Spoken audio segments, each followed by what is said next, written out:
তো ওই রিংসার বিওপিতে মাঝখান থেকে চলে যাচ্ছে কিষাণগঙ্গা, আমাদের দিকে একটা, আর ওদিকেও ওদের রয়েছে এফডিএল।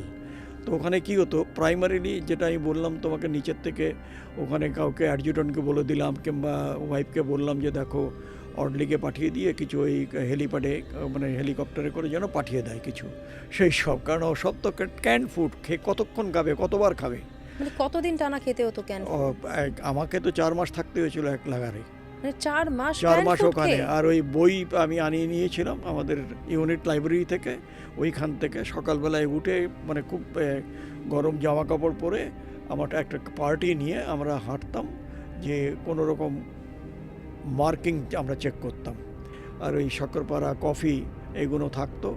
আর এদিকেও আমাদের ছেলেরা ওই হেলিপ্যাড পিটিয়ে যাচ্ছে বরফ, পাকিস্তানও তাই করে যাচ্ছে, কারণ এখানে আর কিছু করার ছিল না।